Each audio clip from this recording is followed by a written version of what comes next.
All right, so it is now time for our final video in our chase game series. Right now, let's go through what we have. I have a character that can move around.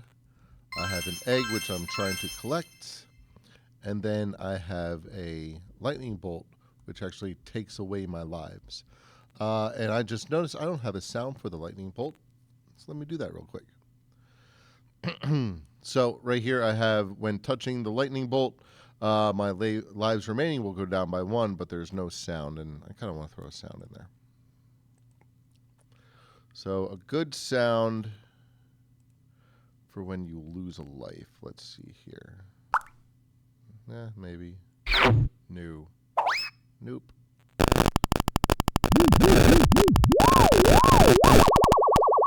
Oh, if that was shorter, that'd be good. Yeah, it's good. We'll do wobble. All right. So every time that I run into the lightning bolt, I'll get a wobble sound, and now I'll know when I lose a life. Okay. Is that too terrible? Nice. Cool. All right. Now we are going to do a splash screen, and we are going to do a game over screen. So let's just go ahead and do that.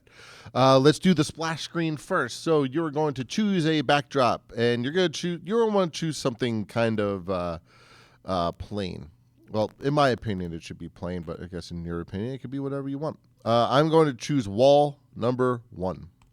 Okay, I like to choose that because there's not a whole lot going on.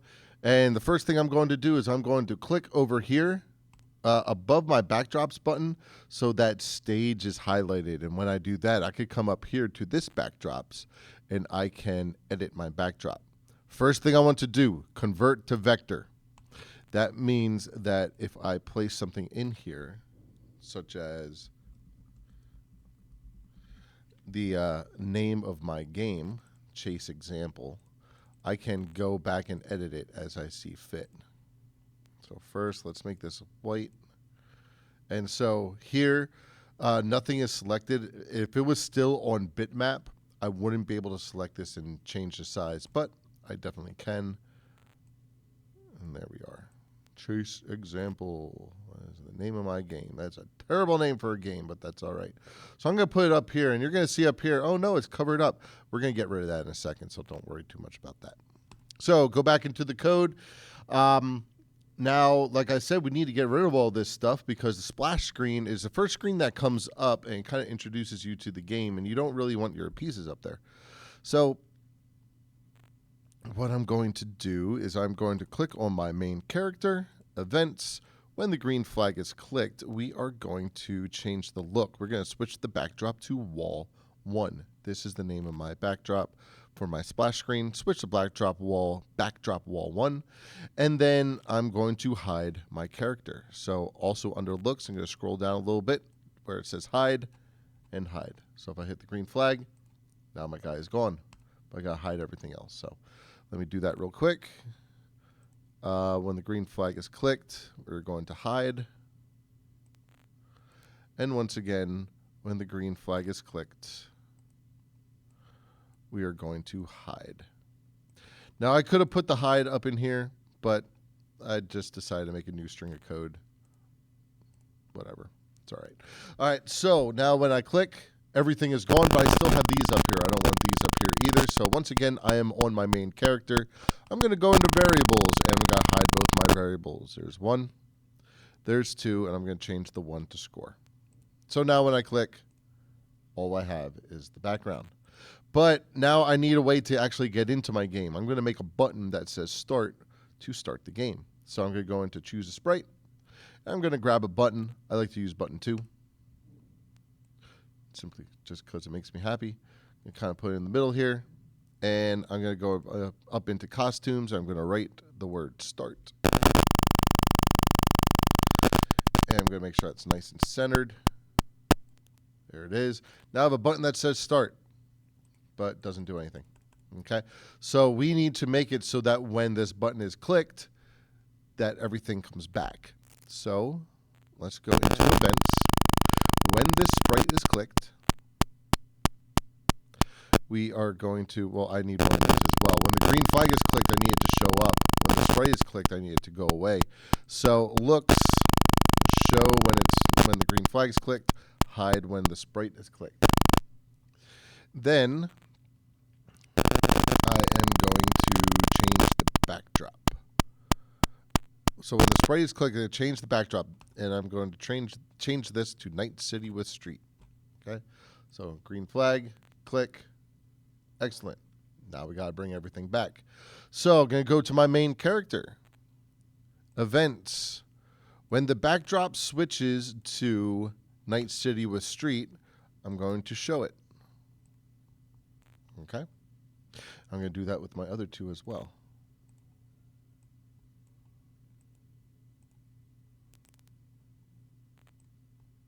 And the last one.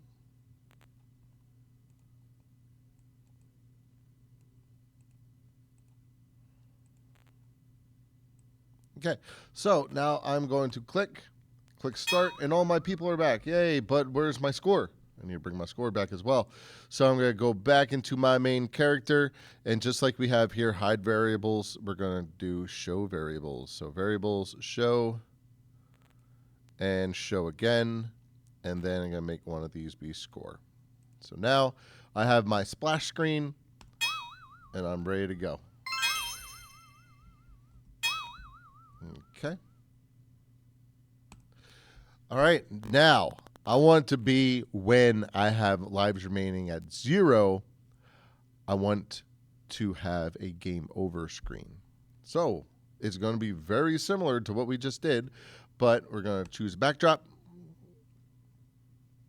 Game over. Game over. I like to use Neon Tunnel for game over. So I got game over here, and make sure you click here, go to backdrops, convert to vector, use text to say game over. I'm going to make it nice and big. Put it right here. Looks good to me. Go back into the code, and I'm going to go into my main character here. And here we have when the backdrop switches to Night City with Street. We're going to do when the backdrop switches to Neon Tunnel, and we're going to hide everything.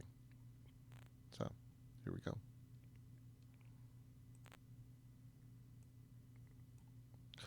It switches to Neon Tunnel. We are going to hide, and then hide our variables as well.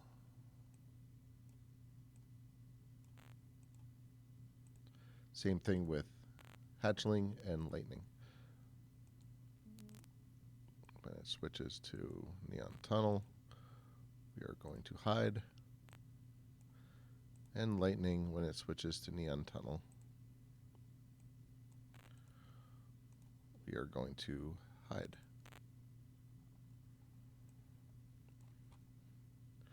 Now, we need to make it so when we hit 0 lives remaining that it actually switches over to Neon Tunnel. So once again, my main character, I'm going to do events when the green flag is clicked, a forever repeater, and if then. Then I'm going to go into operators. Operators, we're going to have this one right here, where it's a blank circle equals 50. We're going to slide that right into our if then statement.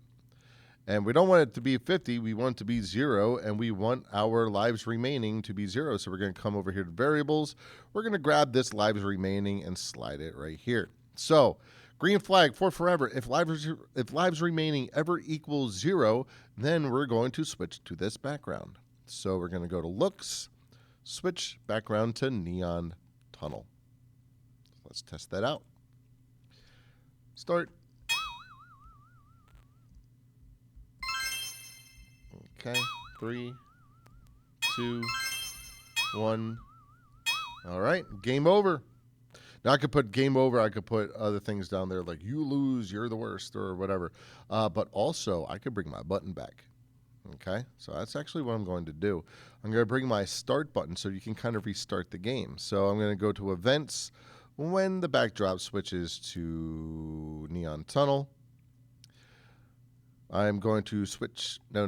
Where is it? I am going to show. I'm going to show. But not only do we need to do this, we also need to set our lives back to 5. So set lives remaining back to 5. So let's see if that works. Start.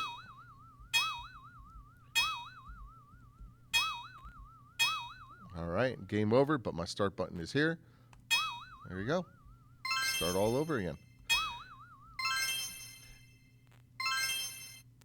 So that is the basics of this project. Obviously, there's a lot more that you could do with this.